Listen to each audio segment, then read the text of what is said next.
Thank you, Ian. Welcome to our first in a series of 5 discussions about ESG. And for those who are new to ESG, everybody's new to ESG. So first, before we started, I wanted to thank Malcolm Pobjoy and his team from Osborne Clarke. Thank you very much. And also to Lowton Kornblit, their team here at Venable. Without your work, we wouldn't be here today. I did mention that this is really kind of the first in a series that we're moving forward with here at Venable. We have a discussion here of the US and the EU and a number of comparisons. We'll also roll out other seminars, one on construction, one on environmental, one on nonprofit systems, another comparison with Latin America and where the US system is going. And we invite you to those things as it moves forward. I would like to introduce our esteemed panel and tell you where we're going. We're going to have basically an 8-minute introduction with Matthew Quant and Matt Germain, 2 on my left, and then we'll move into 3 substantive 15-minute blocks. The first block is going to talk about regulatory issues, and we'll have George Kostolampros and Matt Germain again talking about a US perspective and an EU perspective. So from the US perspective, we'll be talking about getting our house in order, scope 1, 2, and 3, what this all means, safe harbors, recent rulings and ESG amendments that the SEC has talked about and proposed changes. And from the US side, we're going to be talking, from the EU, UK side, we're going to be talking about the 4 key EU regulations, how they're complex, and how complex it's becoming over there, non-financial reporting, heavy regulatory schemes, and how things are really moving quickly. In the second 15-minute block, we're going to be talking about corporate governance trends and a different. We're going to pivot with Katie Vickery and Mike Sheehan. Mike is from Venable. He's going to be talking about US best practices and regulatory continuums, 50 states and 50 different regulatory regimes, and how you deal with those issues and trends and developments. And then from the EU side, Katie will be talking about EU, UK rules and how you approach them from a company perspective, trends in both the UK and in Europe, with a focus on supply chains, regulatory expectations from the corporate perspective, and a bit of eco-labeling and green regulation. And the last 15-minute block, Katie will then roll right into that from an EU UK perspective, followed by our own Kelly Johnson from Venable, and she'll be talking about the US perspective. If there's time, we'll have questions. And with that, I'll turn it over to Matthew to talk about the introduction of what ESG is.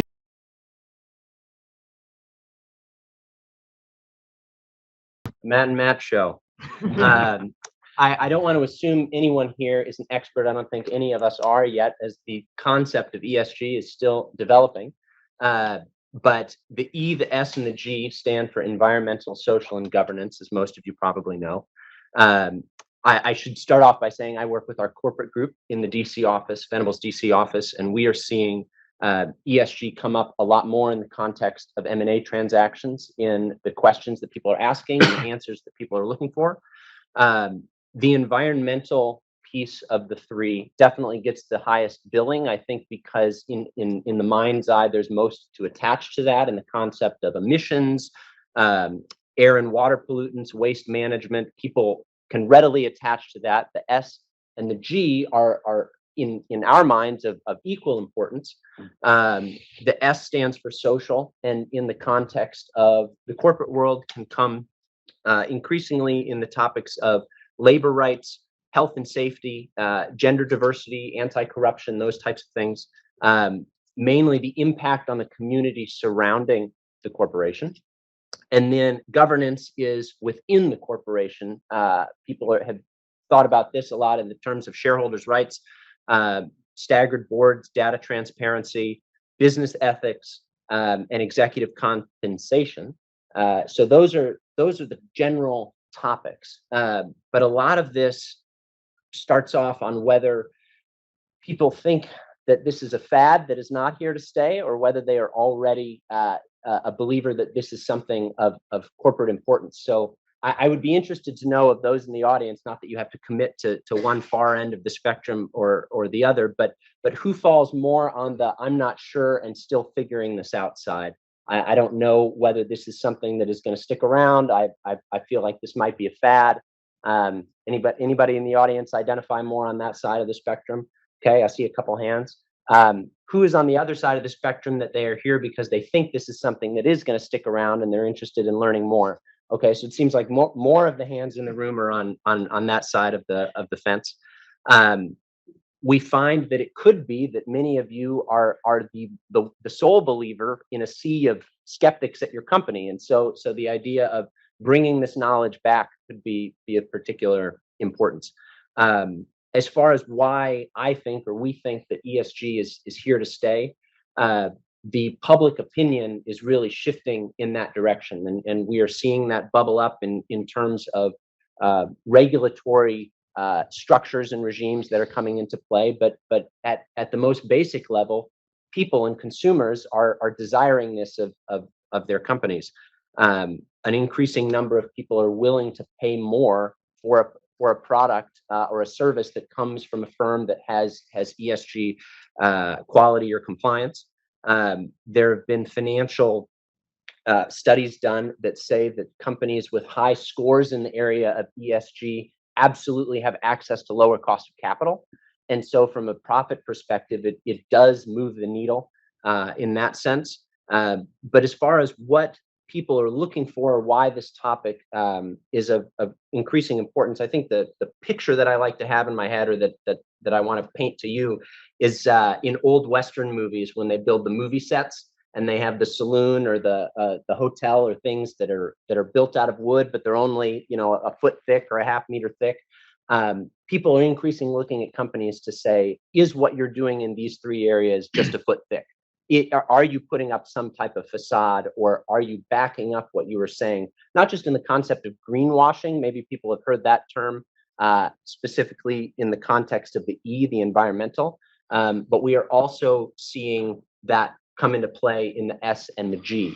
People looking behind the scenes to say, is what you are putting forth in claims about your social responsibility actually something that you are doing? So Alex gave an overview of who and what is going to be talked about later. But as far as why I would say everyone needs to listen, every company needs to listen, is to dispel the notion that this somehow only applies to public companies, or that this only applies to companies who have big environmental impacts or emissions, or that this only applies to companies that put out the tout the line that they are ESG compliant. And I think what I have seen that this really does apply to everyone. Obviously in the public space, because there is a regulatory compliance component, as we're going to talk about later. But anyone with a board, anyone with a customer has somebody that is going to be looking at and scrutinizing their company from that perspective. The SEC has said they plan to increasingly police against private companies. Obviously, the larger ones will be the first to be looked at. But that space from a compliance perspective, like I said, we're seeing it in the M&A space, where people are asking questions or looking for target companies that have these ESG compliance regimes in place. And lastly, the customers are looking for companies and being willing to give business to companies that can explain why and what they are doing in this space. As far as the ways, and I'll finish with this, the ways that one might encounter the topic of ESG, depending on the industry that you're in. People think this is industry specific. It will really come every year when you were talking about your annual board meetings, when you were electing your boards, the annual shareholders meeting and votes. It will occur even before that when you set up your company and talk about the type of entity that you want to form. If anybody has particular interest in the topic of public benefit corporations or B Corps, I'd be happy to talk with you afterwards about that. On an ongoing basis, it will come up in the context of regulatory compliance. We talked about greenwashing earlier. Also specifically in the space of investment funds, and questioning whether certain types of investments are actually doing what they are saying in picking out the specific funds in which they're investing. And then in the end context of M&A and company valuation. So ESG, in summary, is something that every type of company will experience at a variety of instances throughout its existence, and we don't see it going away. Thanks, Matthew. So, morning, everyone. My name's Matt Germain. I'm a partner at Osborne Clarke. I head up our environment and sustainability team. It's lovely to be with you in person. Sorry, am I not coming through? Peter. Matt, we have 2 more minutes on the intro. Okay, I will be quick. But what Matthew has said, from a UK and European perspective, there's not a huge amount I would add. The picture is incredibly similar to an extent. We have seen, certainly over the last 12 to 18 months, a huge level of interest from our clients around ESG. I think that the bit I would sort of overlay is kind of why have we got here? And I think it's important to understand that we saw the period of the pandemic as a time where companies and boards definitely, as many of us did in our personal lives, a period of introspection and sort of reimagining what a company is, what is its purpose. And we have this concept of the kind of good corporate citizen. And that's definitely what we've seen coming through. And the key bit of it, and Matthew touched upon, none of this would be happening if there wasn't now value being attracted to a company which has a high ESG performance. That is the key thing. What we've got at the moment and have seen for the last sort of year to last 12 to 24 months, an incredible amount of ESG funds being raised in the marketplace. And you've got out there a kind of wall of capital which wants to go somewhere. And investors are looking at companies which are more advanced on ESG, and certainly we're seeing that in Europe and the UK, as being the safe haven, as being the places where they want to invest their money. So particularly pension funds are looking to move money into companies which are performing better on ESG. Now, in order to have that kind of transition, and that's a phrase we hear a lot in our part of the world, to kind of move that money from one place to another, you need metrics by how investors can measure a company's ESG rating, if you like. So we've seen a rise in kind of ESG raters, if you like. But you also need law. You also need some commonality. You need companies to be regulated almost equitably in the same sort of way, so investors can make prudent decisions about where they're going to move their money. And that's, in a sense, it's been the investment community that have been leading the charge for more regulation, because they're the ones who are demanding it. In terms of where we're seeing, I guess, that the sort of money being moved, and so the UK, France, and Germany and Europe are probably the markets where we've got the most advanced sort of ESG frameworks, if you like. But then you've got other jurisdictions that we come into contact with. Japan, Australia, they have some very advanced ESG frameworks as well. Often it's different triggers. For the UK and France, the trigger was definitely around, as Matthew said, the kind of emphasis on environment and climate change. We had COP26. That was an incredible stimulus, if you like, from a policy and regulatory perspective. In Australia, you've got some very large pension funds, teachers' pension funds, which are very influential in demanding policy moves and certain frameworks. They're the ones that are demanding that there are, more advanced ESG systems, because they are wanting the money they're investing to go into companies which are performing well in that space. So that's all I'll say. But yeah, hopefully that sets a nice introduction for the rest of the session.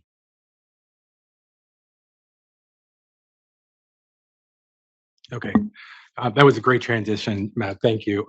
Because here comes the regulators. From the SEC perspective, the SEC proposed a climate-related disclosure rule in March of 2022. Got a lot of attention. It was a somewhat controversial proposal. It was a 3-1 decision by the commission itself. If you take a look at Commissioner Hester Pierce's dissent, which is unusual for a commissioner to file a dissent, it's interesting. The title of the dissent is "We are not the Securities and Environment Commission, at least not yet." One thing I would focus on, if you read her dissent, is I think the main part of her dissent is mostly that, look, if ESG related, climate related disclosures are material, there are already rules out there that require disclosures.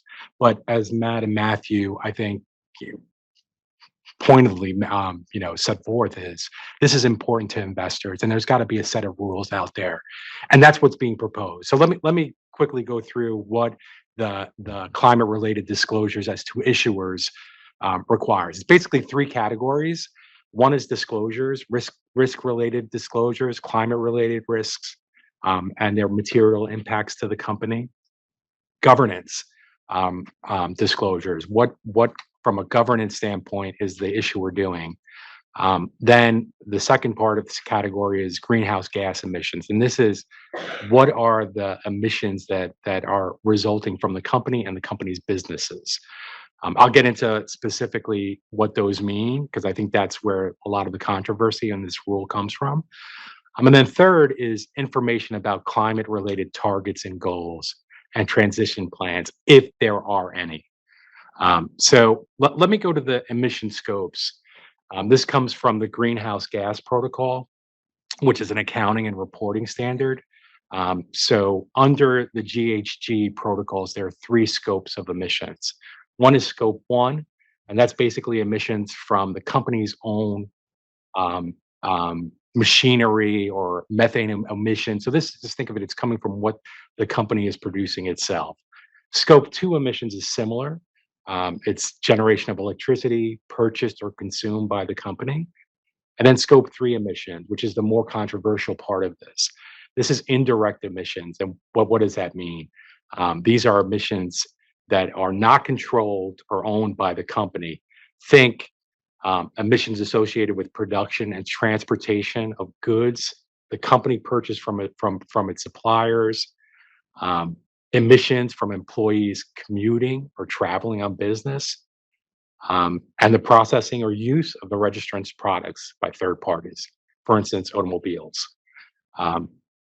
So what does it mean? These scope 1 and 2 emissions are disclosures that are required under the rules. Scope 3 disclosures are required only if they are material and only if the company has set emissions targets. So that's something to be mindful of where do you fit, what you need to disclose. So scope 1 and 2 are required, scope 2 potentially. Then let me go to the timing on the SEC disclosure rule. Assuming the proposed rule is adopted by the end of this year, then scope 1, scope 2, and the disclosures are required for fiscal year 2023. So that means filed in 2024. Scope 3 emissions, which are a little bit lagging behind, would be fiscal year 2024. So for 2025 filings. And let me go over some key aspects to the SEC disclosure rule. There is a safe harbor for liability for scope 3 emissions disclosures. So what does that mean? They're forward-looking statements. There is that safe harbor there. So think securities class action cases. That would be an outright protection from securities class actions. There is an exemption from scope 3 emissions disclosures for small reporting companies. So again, that would be depending on what the public float of the company is. And then, as I mentioned, forward-looking statement safe harbors would apply basically throughout the board to all of the disclosures relating to climate-related disclosures, assuming they are forward-looking statements. So, what does that mean? If you're disclosing what your emissions are right now, those aren't forward-looking statements. Anything in the future would be. So that's for the issuer. The SEC followed up real quickly. So the issuer rule came out, and the proposed rule came out in March 2022.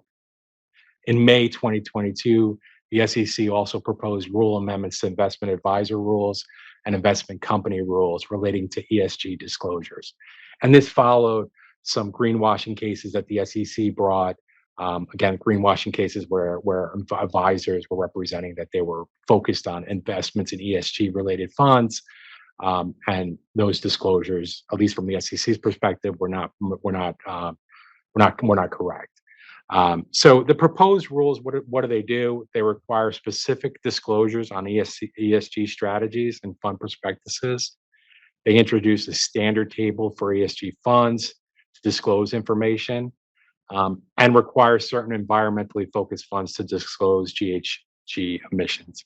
So for these rules, focus on the funds that are out there that are touting, or investment companies that are touting their ESG focus, what this is putting before is a standards proposed set of rules where there are requirements of what that actually means. As Matthew said, what does ESG mean? And some support behind that, because investors are taking notice of whether funds are focused on ESG. So, I guess I'll conclude is, I think ESG focus is not going away. Whether you're a public company or investment advisor or investment company, that's clearly going to be important, and it's going to affect your business. But I think also for those private companies out there, because those companies are going to require information from those companies. For instance, scope 3 emissions. Yep. You're going to need to get information from your suppliers, your customers, to the extent they are private companies. Those issuers are going to require that information. And if you want to do business with those issuers, you're going to have to provide that information. It's really important. Same thing with ESG funds, right? If you're going to be investing in any private company, that private company is going to need to provide that information as well. That's what I have. And George, I think you printed out a couple of fact sheets I saw in the back Sure. on those rules. Yeah. So the SEC put together a fact sheet for each one of its proposed rules, about two pages and 1 page, I think, on the investment advisor. Really quick hitting on a summary of what the rule proposes. Good thing to look at, but look, the devil's all in the details. How is this going to go forward? It's going to be a lot of costs associated with this, especially with the issuer rule. And that's one of the things that Commissioner Pierce, basically in her dissent, brings up. But as I think we all believe up here, is this isn't going away, and it's just another part of doing business going forward. Yeah, and that SEC rule, just for everyone's information, that had an enormous amount of press attention in the UK and EU, because our markets were very much looking to what is the US going to do, and that's been, and that sent a really positive signal. And in a sense, so that the sort of laws that we've got in the EU and the UK, we have the Task Force for Climate-Related Financial Disclosures, which I know has been voluntarily adopted by a lot of companies globally, because that's something which was sort of developed by the G20, G7. And that is now mandatory in the UK. It has a similar emphasis that is about requiring companies to do some quite detailed annual reporting, scenario planning, impact analysis, risk analysis around what climate change means for a business. And again, it goes back to that point. So it provides real-time data. And this is what a lot of this is about data, getting information in the hands of investors so they can assess investee companies. And the whole emphasis on scope 3 emissions, as George said, it is huge. That is one of the most difficult things to manage. So in terms of the regulatory position in the EU and UK, it's been sort of coming, I guess, from about 2015 when we had the Paris Agreement. That was probably the thing which started to move things on. Groups of investors got together and started really pushing government and regulators hard to come up with some hard regulation. In 2018, we got something in the EU called the Non-Financial Reporting Directive, which is a similar thing. It requires companies to sort of report on their sort of environmental, social factors, sort of environmental protection, social responsibility, human rights, anti-bribery, corruption, board diversity, that sort of thing. But it only really impacts quite a small group of companies, probably about 12,000 companies across the EU. So in order to kind of correct that, we've got something coming called the Corporate Sustainability Reporting Directive, which comes into force 2024. That expands the scope of obligated companies. It expands some of the disclosure requirements. The real difference with that is that it requires the disclosures to be audited and have assurance behind them. So the kind of fact checking is real.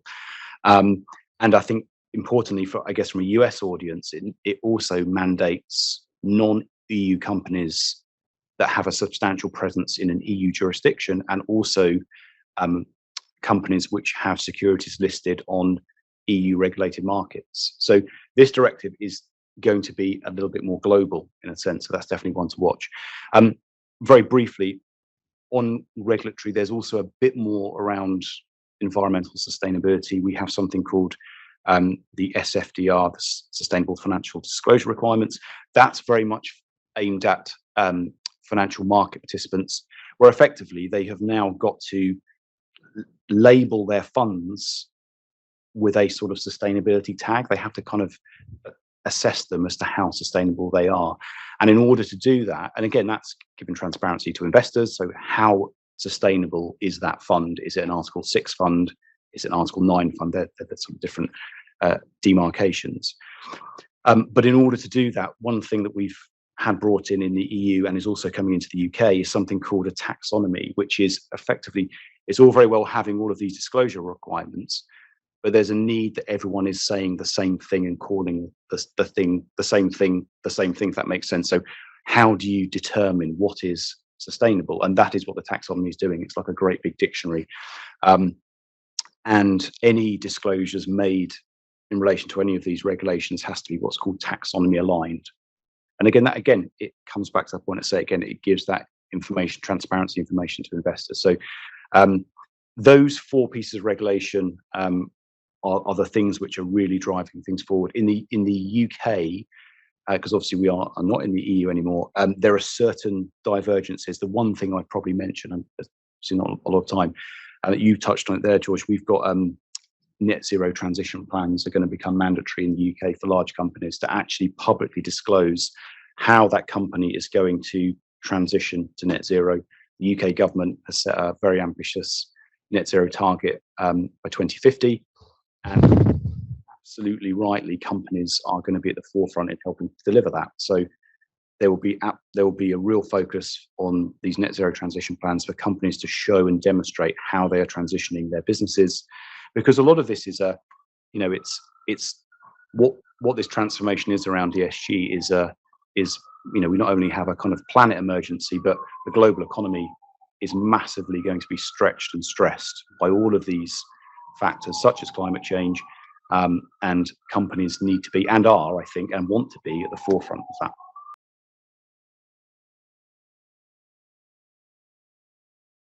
My name is Mike Sheehan. I'm a partner in the Baltimore office with focus in capital markets, but and advising board of directors, which is where my interest in ESG originally came from. And I'm just going to talk about some sources of ESG in the U.S. market, because ESG, as you guys know, is not really a precise legal term, but it's more of a hodgepodge of different things that people are thinking about, and it means different things to different people. And someone used the phrase a continuum of regulation before, and that was really true, because a lot of things start out as maybe best practice and eventually become mandatory through regulation from a couple different sources. And today's best practice can be tomorrow's regulations. So in the U.S. corporate context, the foundation for all of this would be state law, where the entity is incorporated. And normally that just focused on the G side of ESG, what you can have in your organization documents, how you can organize your board of directors. But recently we've seen at least some attempts to expand that, where California passed some laws in the past 2 years, sort of mandating diversity at the board level, not for companies incorporated in Maryland, but for companies that do their business. You're talking about California? Yeah.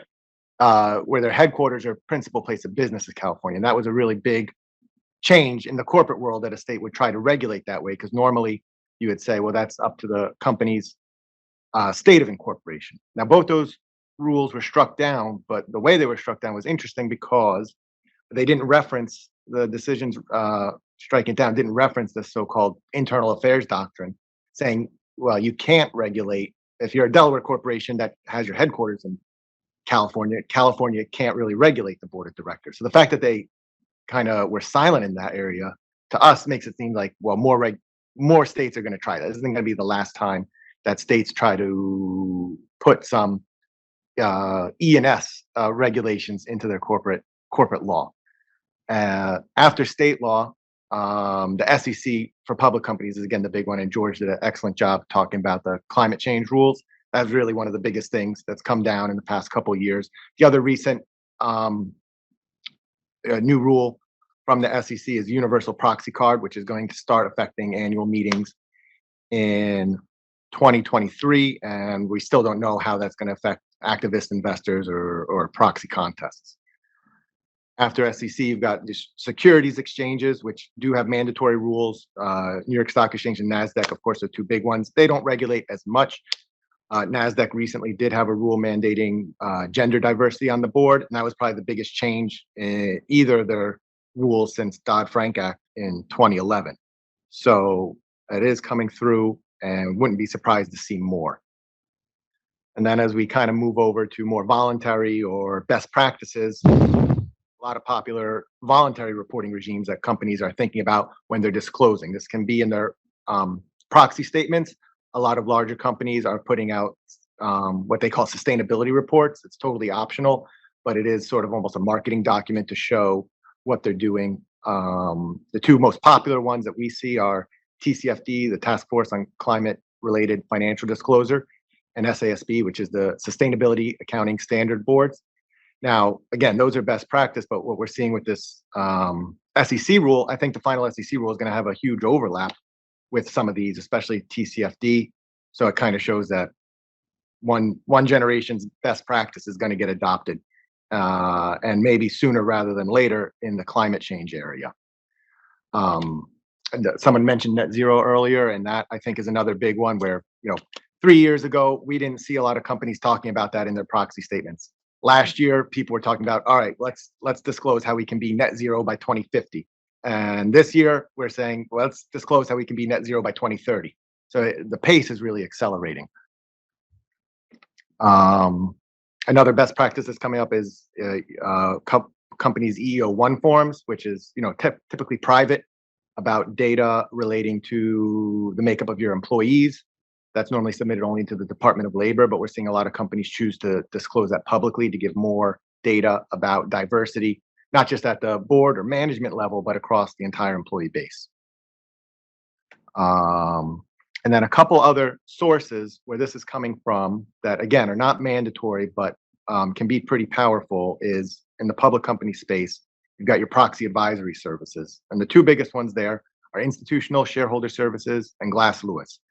When you've got large funds, pensions, unions, or other large stockholders that have really large holdings, they don't often have the time to review the annual meeting materials for each and every holding that they have. So these recommendations that are published, how you should vote at the annual meeting, become extremely influential, extremely powerful. So, for instance, Institutional Shareholder Services, when they come out and say, well, we're recommending against your board if it's classified board, that's gonna be a really strong recommendation, and it's gonna push a lot of public companies to do it. ISS is the biggest one by far. Glass Lewis has a lot of market share too. And then finally, a spot that we're seeing a lot of more attention is the proxy voting policies from some of your largest institutional shareholders. The three biggest is Vanguard, BlackRock, and State Street. And if you look at the public company disclosures in your proxy statement, who are the largest holders of, there's almost always the top three stockholders for any public company. And maybe a generation ago, they really were purely passive. They were going to buy and hold and let the board manage the company. And over the past 5 or 6 years, we've seen changes to their policies where they're really starting to give more and more examples of when they'll recommend against, or they'll vote against director nominees and committees, where they're going to push back against management in certain areas. And we think that trend is, again, going to be accelerating. State Street was, I think, one that recently put in some policy regarding gender diversity on the board that was binding. And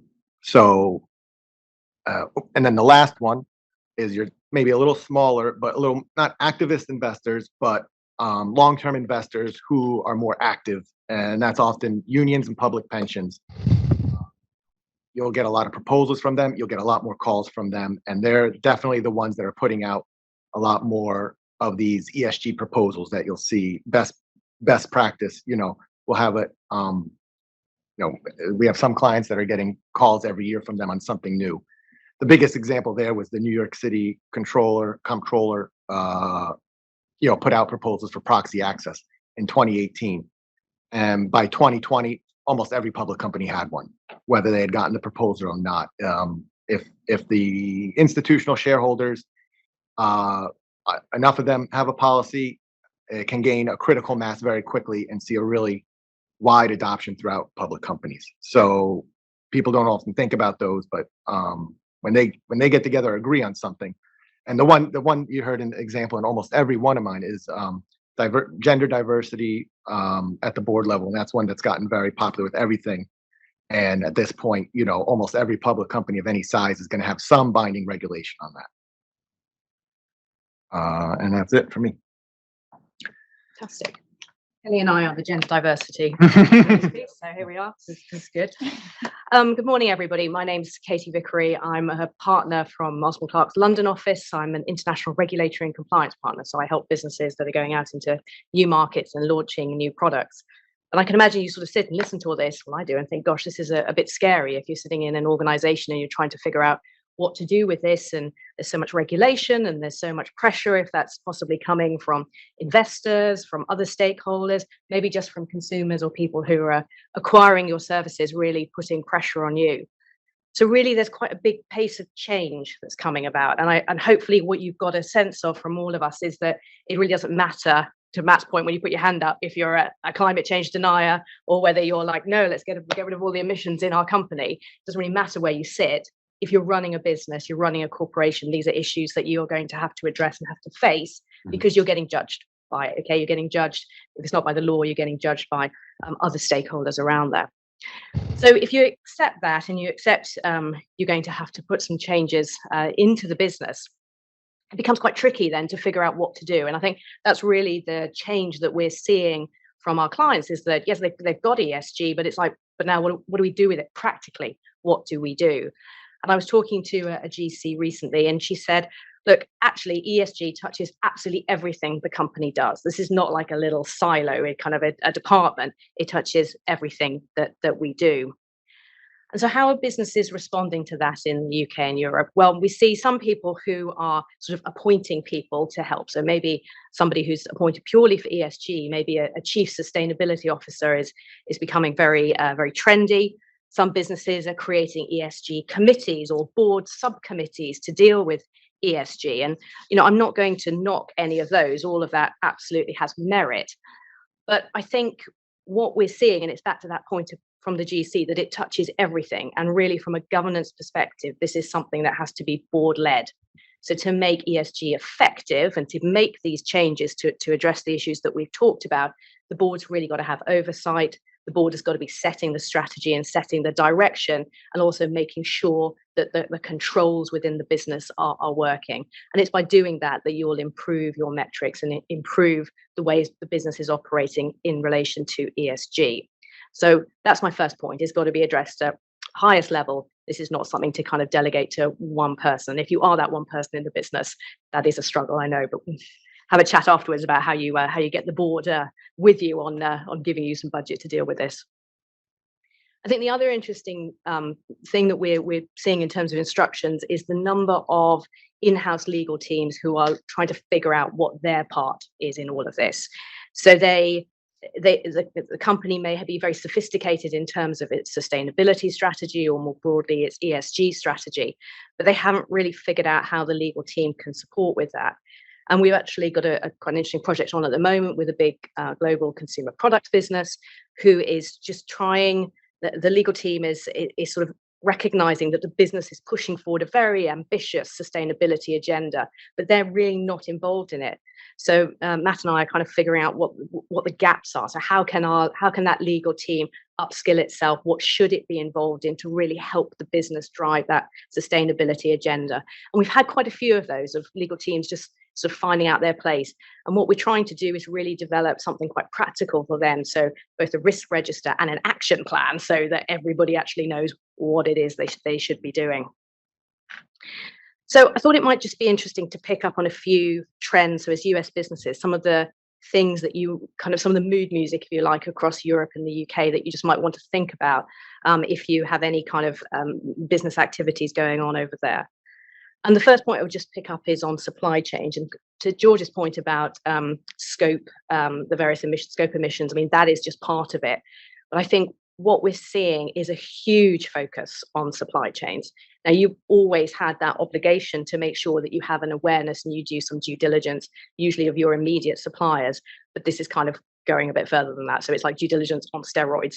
And frankly, if you are a sort of a business that, is potentially sourcing materials from parts of the world where there may be questionable labor standards, for example, the obligations on companies to do that extra due diligence is really at the forefront.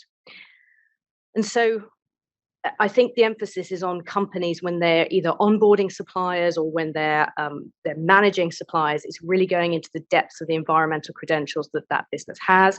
It's understanding actually who is supplying to the suppliers, so going down the various tiers of the supply chain, not only asking for certification for things, but actually carrying out your own audits of things. And I had a really interesting chat with a company it's been going a few years now, but their whole thing is going out into parts of the world, into factories, doing proper kind of ethical, sustainable audits, but doing it in a very sophisticated way. So that's been going on for a while, but actually this was one of the big issues with that is people sort of like, oh, we're getting the auditors in today, so all the kind of the staff that shouldn't be working there are running out the back door. But this is a much more sophisticated operation where they're really looking at lots of different metrics to assess properly, is that supply chain functioning in a way that that is ethical.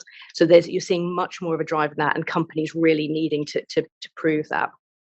And we will see some of those requirements being mandated in law. At the moment, it tends to be quite voluntary, but we're seeing businesses, bearing in mind competition law, it's competition law in here, I apologize, but bearing in mind competition law, trying to pool some resources around this. What is the point in going and actually auditing the same manufacturer 10 times over because they supply to many different businesses? Let's do that once, and let's do it in a sophisticated way and actually work together to kind of improve how that particular factory is operating in that part of the world. So we're definitely seeing that, and companies just trying to find their way to make that happen.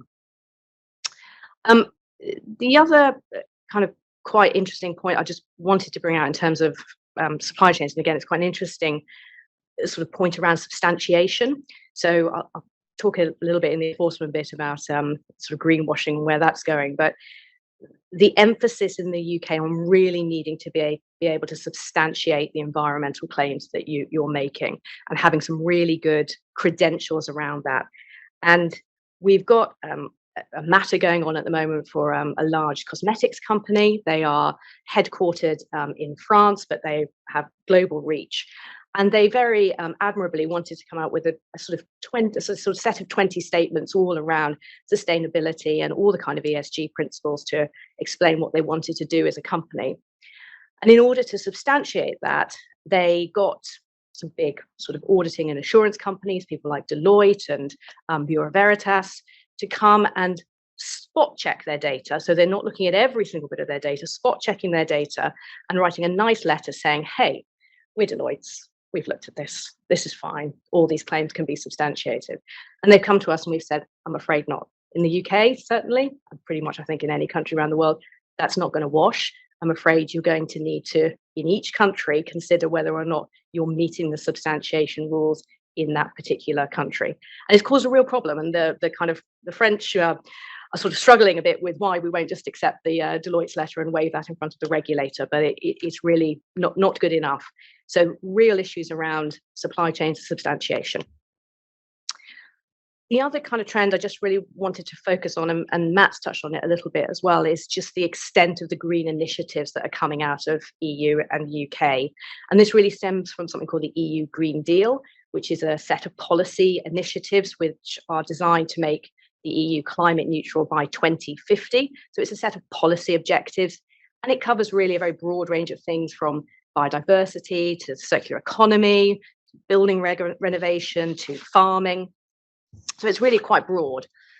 And there are kind of a number of major regulatory changes that are coming out around that sort of green agenda. So huge changes to our product laws, our product safety laws, big changes around packaging laws. So really requiring companies now to pay for the full life cycle of packaging. So not just when it's imported or brought into the EU, but actually when it's collected by municipal waste facilities, companies are now going to have to pay for all of that. So if you're a US business, you put product into the EU, this is massively going to affect you. Lots of rules about the recycled content of packaging, rules about single-use plastics. I was chatting to one of the ladies at the back there about, there's still quite a lot of single-use plastics being used in the US. We have quite a different feel in UK and Europe around that, and also labeling requirements. So if you don't put enough recycled content into your packaging, you now have this rather horrible label of a dying turtle that you've got to stick on your packaging. So the marketing, you can imagine, are not loving that at the moment. But yes, that now exists. And then kind of points around that circular economy. So trying to get a real shift away, so moving consumers from that kind of throwaway mentality to actually keeping products for life. So things that my grandparents certainly would have recognized, that you buy something and it lasts. So the emphasis now is on repair. So if something goes wrong with your product, rather than as a company, you say, well, it's fine, we will just replace your product or we'll offer you compensation. The law will now mandate, the primary remedy must be that you can repair this product. And actually, Mr. Manufacturer of the product, you've got to make it really easy for people to repair it. So it's easy for professional repairers to open the back of the case and get into it and repair it. And that's the emphasis.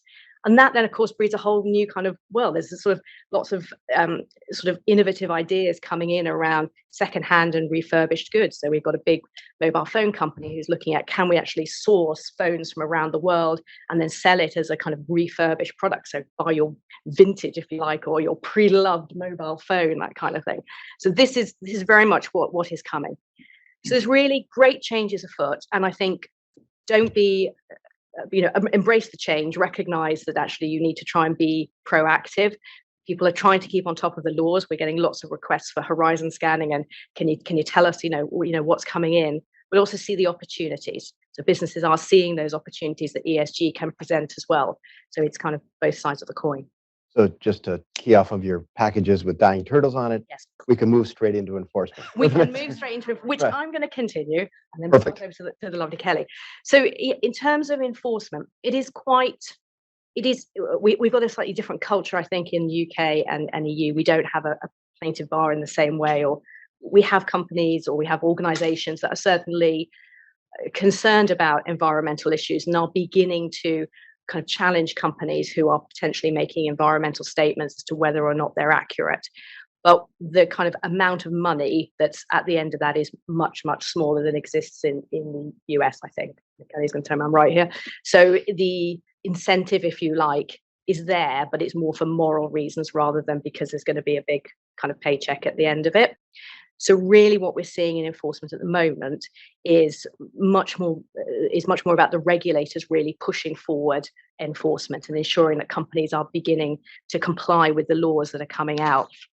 I think kind of there's two sort of examples I really wanted to give. The first one is about greenwashing. And so focusing on the UK for a minute, we've had the Competition and Markets Authority, which regulates both competition law and consumer law.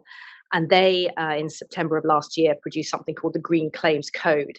So it's always been against the law that you can't make statements about your product, green statements about your product that are misleading. But what the Green Claims Code does is now kind of flesh that out and give business a much clearer understanding of where that line is drawn. And they put out their guidance, and then they said, and we're going to investigate various sectors, and we're going to start with the fast fashion industry. And sure enough, in March this year, they started with fashion. And they've now narrowed it down to 3 companies, and we're acting for one of them, who are being investigated because the claims that they have made, the CMA are suggesting, can't be substantiated. So that is really interesting to see how that is going to play out. What ultimately will happen is these businesses will have to sign up to undertakings, so they will commit to future conduct, saying that they will change their systems and processes within the company to make sure they're adequately substantiating those claims. Those undertakings are published, so you could imagine every single business in the UK will be reading those undertakings, and that will set the tone. And the CMA is very much kind of sort of on the front foot with this, and so this will have a ripple effect across Europe as to actually, what does it mean when you're going to say something like eco or sustainable? And it's actually, the bar is quite high. So looking at the full life cycle of the product. So from the moment those raw materials are grown in the field to the moment you throw it away, is your whole process green? And only then can you say, here is our sustainable product, or better for nature, or any of those kind of general claims. Otherwise, you have to really limit it down. And Katie, just sorry to Yeah, of course. that links to the taxonomy point I mentioned, It doesn't does. it? So that's why we're having this sort of new dictionary, if you like, because you can't make those claims if not everyone is attributing the same meaning to those words, and that's why that's been quite helpful that we have this new taxonomy being brought in, isn't it? And it will help in terms of companies making those claims. And do you see that taxonomy being on both sides, in the EU, UK, There's an EU one, and the UK is bringing one in the next sort of 12 and the months. US? Will there be coordination, George? I would suspect I there would- is. there will have to be.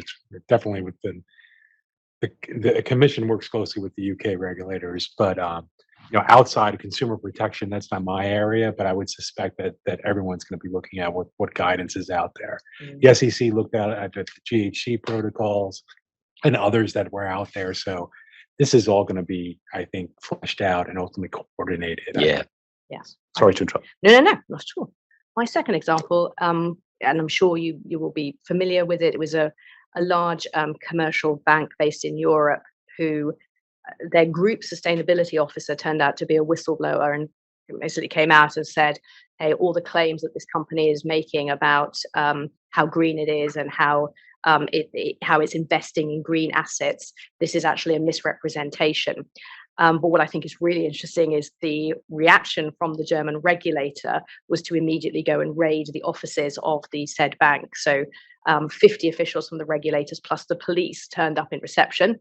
Just imagine what that must have been like for that company and those poor in-house lawyers to deal with it. And the investigation is still ongoing, but it just gives you a sense of kind of how seriously people are taking this. So it's for us, it's much more about that regulator push.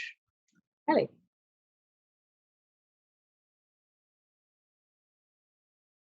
So in the US, we are lucky enough to have kind of all types of ESG litigation on the rise. So we still have the enforcement by regulators, but we also have a lot of cases brought in consumer protection litigation and in shareholder litigation. So on the regulators side, even though we don't have the finalized SEC rules yet, there's still a lot of SEC action.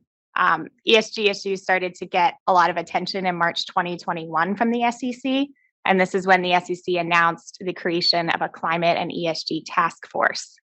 That task force is within the Division of Enforcement, but it's really an interagency task force that kind of gets the support and resources of the entire agency.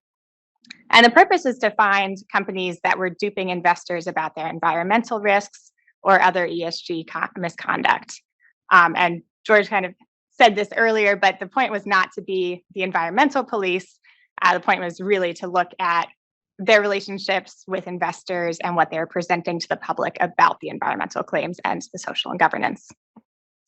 At the same time that the task force was announced, the SEC also created a new position, which was the Senior Policy Advisor for Climate and ESG.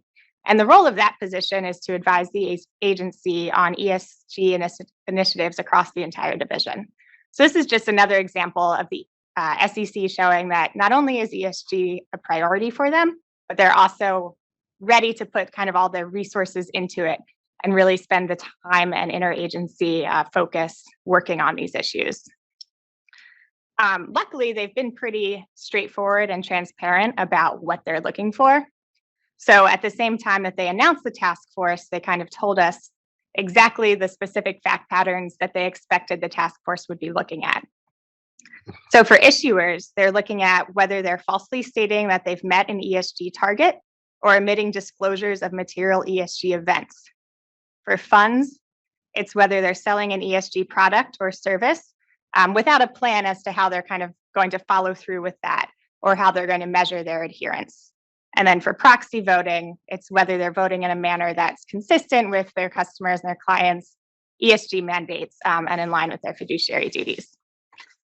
So one of the focuses is really still on greenwashing And I don't need to explain that again because I think we've talked about it a lot. But that's always in the background of what they've said is really one of their priorities and things that they're trying to prevent.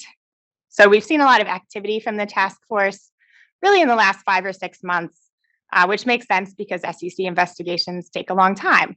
So when you're looking at investigations that last upwards of a year, they're really just starting to roll out now, and we expect them to keep coming. And right now, of course, they're limited in what they can bring based on kind of all the existing principles. But when the rules get finalized and we have all these new mandatory disclosures and requirements on companies, this litigation is only going to increase, and it's only going to go up from here as they get more scrutiny on their disclosures. So far, there have been at least 3 public companies that have faced allegations of misleading ESG claims with the help of the task force. 2 of those have already settled. Those settlements were announced at the same time as the charges were made public by the SEC. So in addition to cease and desist orders, like we were talking about in the UK, there was also a $12 million fine for one company and a $1.5 million penalty for another. And there's one more case that's still pending that's brought as a result of the task force's efforts by the SEC. And that's against a Brazilian mining company. It was filed in April, and the allegations are that the company made misrepresentations about the safety of its dams. And that includes the manipulation of safety reports and inspections. Unfortunately, following these disclosures and representations in 2019, one of their dams actually collapsed. And the collapse killed 270 people. And according to the SEC, it caused a significant amount of environmental damage. I think it was something like 12 million tons of sludge that was released into a river. So this is interesting to point out because, again, it's not the environmental police, but when you get something big scale like this, that's a flashy environmental crisis, and that's going to draw a lot of attention. So that company was traded on the New York Stock Exchange. As you can imagine, the stock took a real dive after that. So that kind of prompted the SEC to start an investigation there, and that is still pending now. And there's at least one more investigation that's currently ongoing into just some pretty straightforward greenwashing claims. So there's more to look out for coming soon from the SEC, we expect. Like Katie hinted, though, we have more.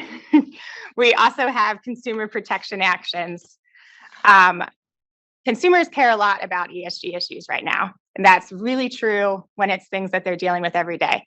They care a lot about it for their clothes, for their food, for their beverages. And the more the consumers are focused on it, the more the companies need to adopt the practices, but the more they also need to tailor their marketing to promote and let everyone know that they've adopted these practices. So that's opened them up to claims of false advertising, misleading ESG statements under existing consumer protection statutes, and false advertising prohibitions. And these are brought by a pretty wide range of parties, actually, that can be plaintiffs here.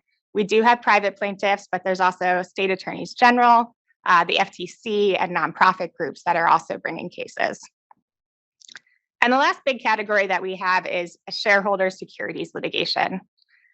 Shareholders and investors are bringing derivative actions that are alleging securities fraud, breach of fiduciary duties, all based on companies' ESG disclosures. And these can be in their public filings, marketing materials, or even just things they're putting on their websites.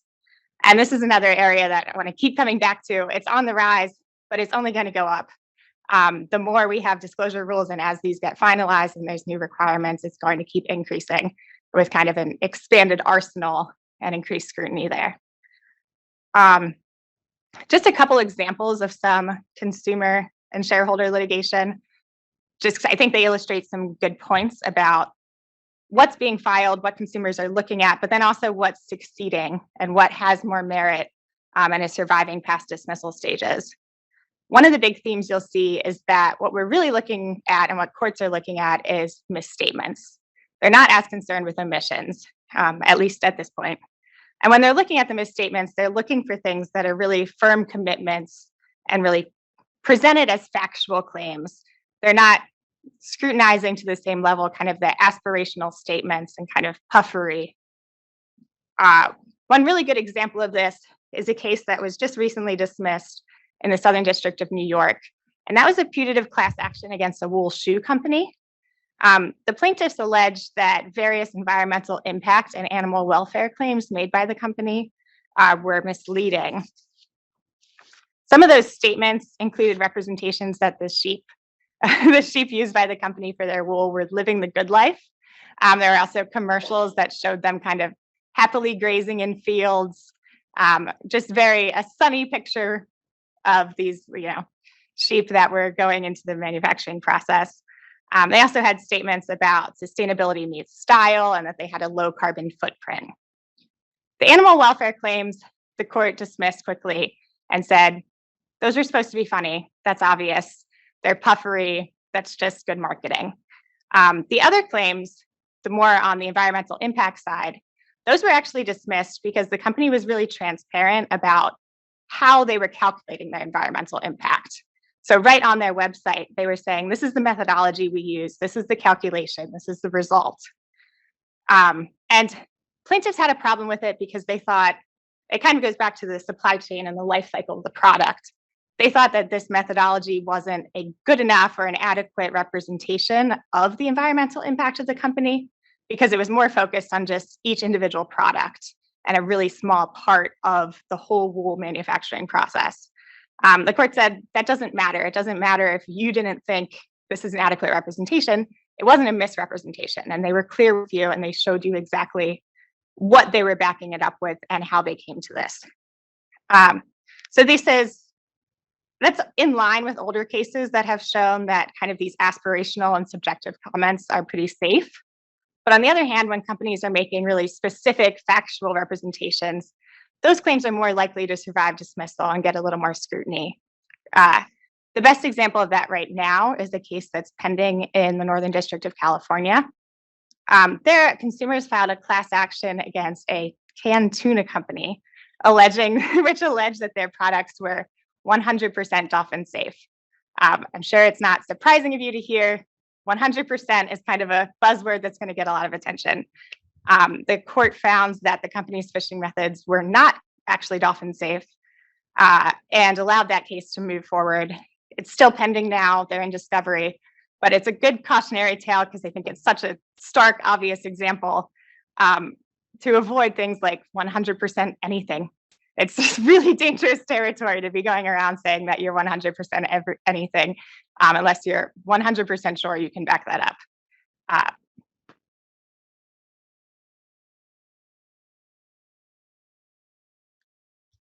That's great. So we're happy to have provided, you were talking about shoe companies, to have shoehorned in so much information into 1 hour. We received questions ahead of time from people, and I wanted to go through them. I actually was going to Katie and Matt first talk about the UK portion of it, and for those in the room, I can run through these, and then if you have other questions, we'll take those. For those who are on the tape, we want to make sure we gave you 1 hour if you only had 1 hour, but you're welcome to answer and put it on the. I wanted to turn, Kelly, because you had just mentioned something in your question that I received from the audience dovetails perfectly with what you just talked about.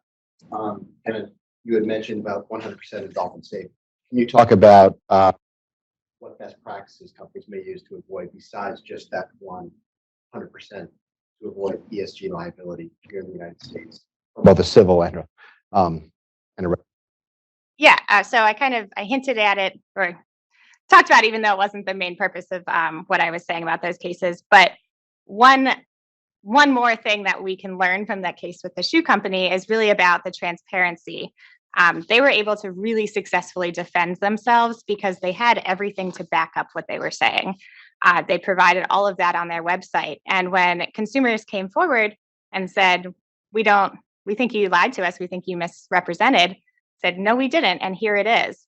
So if you're going to make firm commitments like that, there is a world where that's okay when you really have the receipts to back it up. And sometimes it makes sense, like this company did, to make that publicly available. That might, thwart from the beginning some of these lawsuits because in that situation, the consumer is coming and saying, you misled me. And you're saying, how did I mislead you? I told you exactly why and how I came to that conclusion. But even if it doesn't make sense to publish that data, just I want to preach how important kind of the document retention and document maintenance and kind of thinking about everything you have that supports your claims and then maintaining that properly. So if you do get to the litigation stage, you have audits, you have inspection reports, you have details of the conversations and decisions that have gone into what you've done. All of that, of course, goes with the need for a really robust ESG compliance program.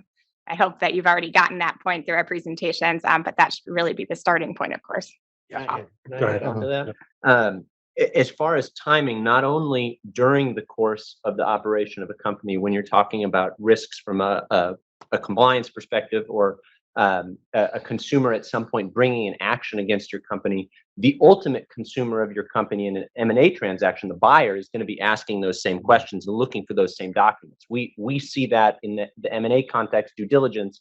People are saying, okay, you've been making these claims for X number of years. Illustrate to us what is behind those. And so as a best practice, when you're talking about, what can companies be doing, keeping that on file, not just for the concept of, are we going to face something tomorrow? Or is there a law on the books today that we need to be in compliance with, but also at any point in the future for private companies who want to engage in a sale transaction or want to go public in an IPO.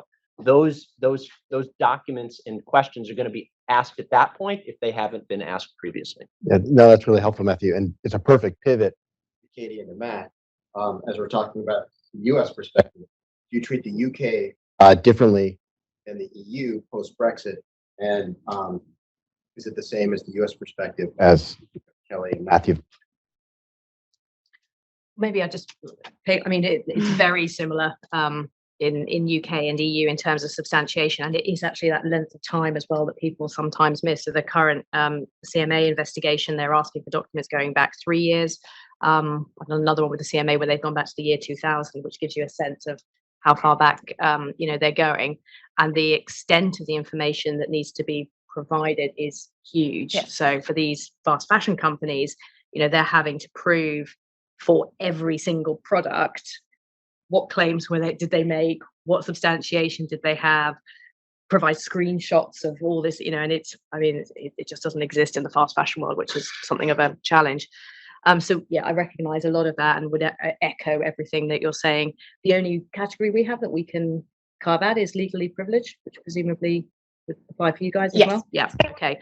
So just bear that in mind. You don't want your classic kind of chief sustainability officer or whatever going, well, substantiation is rubbish. We can't actually make out any of our claims, which is a bit of an own goal for either side. That would of be the a problem. Atlantic. That's not something to do, right? That's not something to do, Yes. but It's it's a worse surprising practice. how often it happens. Certainly in my world, I suspect in yours, Kelly. Yeah, that's a really unfortunate email, but there we are.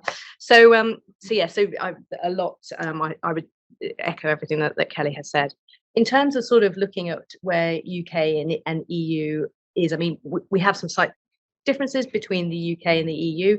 Matt, do you want to pick up more generally? Yeah, on the I think I don't want to bore everyone with Brexit.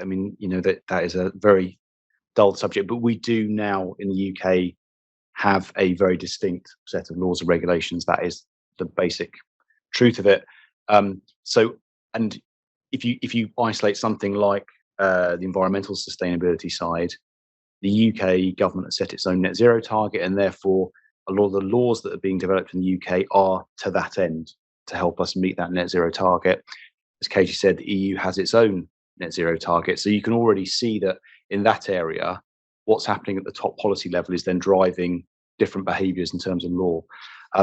What is, I think, helpful, particularly from if anyone's hearing this from a kind of a US company perspective, what the UK is inevitably doing is tracking what's happening in Europe and vice versa, because obviously there is pressure through industry associations, action groups, soft lobbying to make sure that there is some continuity.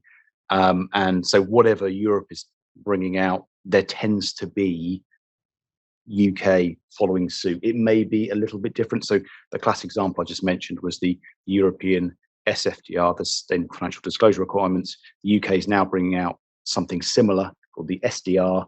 It's almost identical, but there are just enough differences to keep us UK lawyers happy, because it means that we can advise on them in a slightly different way. So I think what we're going to see in this whole area of ESG is that there will be differences, but on the whole, the frameworks will be quite similar. Everybody, that goes to the Metrics you were talking about before? Yeah, Go absolutely. ahead, man. But the only other point I think is worth just stressing, particularly for a US audience, is across Europe, though, the difference in the way that regulation is actually being implemented At local level. at a local Yeah, level. that's true. And not to, it often comes as a little bit of a surprise. So, because the EU, yes, while the laws are overarching, each member state implements them in a slightly different way. And in this space in particular, we've seen quite a Like lot France. of divergence, Yeah. gold plating, rules coming in faster than perhaps in some countries and in other countries. So if you do have that kind of a cross-market presence, you do really need to get that local law advice to understand kind of how it's playing out, across the whole of Europe. Did you have something to add, Matthew? I was just going to say, everybody's looking at everyone else's homework. And I was talking to a gentleman earlier about the concept of scaling companies as you grow into different markets, that as part of counting the cost before moving into those markets, to ask the questions of how are those regimes similar or different than whatever I'm already complying with in the market in which I'm presently operating. Yep. I had two specifically targeted questions, one for George, then leads into one for you, Mike. And then I thought I saw some hands here in the audience, and we can do that. I know we're right. So quickly, for George, specific question was, what are the challenges in counting the Scope 3 emissions, which then bled into Mike's question of how will the recent SEC proposals and these Scope 3 dissents and discussions affect the stockholder activism? Yeah, sure. So the challenges are, I think, several. Two very large challenges. One is, what is material? How do you decide what is materiality? Do you the environmental impact on everyone outside of your business as compared to your business? Is that the way that you would judge it? That's one of the points that the SEC made in its release of the proposed rule, is to look at. But the SEC just really punted on this and said, look, it's the regular materiality standard as to what a reasonable investor would find as important. Well, who knows what that is? And on this context, I mean, some companies have a huge environmental impact. Obviously, the dam, automotive companies, oil and gas companies, but how about others outside of there? Obviously, technical companies you could see as well. But how about financial companies, banks? What is their impact on, and how do you measure that for materiality? And then the second biggest impact is, how do you get that information? The Scope 3 is your effect on others, so the uses of your product. I mentioned earlier your suppliers, your customers, to the extent they're large entities, that you could gather that information. But what about from the individual customer itself? How are you going to measure that impact?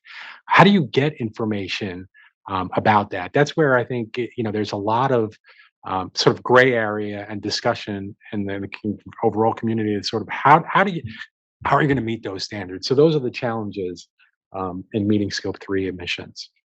So then, Mike, how does that dovetail into your question? Well, for stockholder activism in the near future, I don't know how much the climate change rule is going to impact that. I think the bigger one is going to be the SEC's recent rule on proxy card, which is a big universal proxy card, which is a big change to how proxy contests have been run. And that's something the SEC has regulated for a while, but it's a pretty big change. So given the recent volatility in the equity markets, that can always lead to an increase in stockholder activism.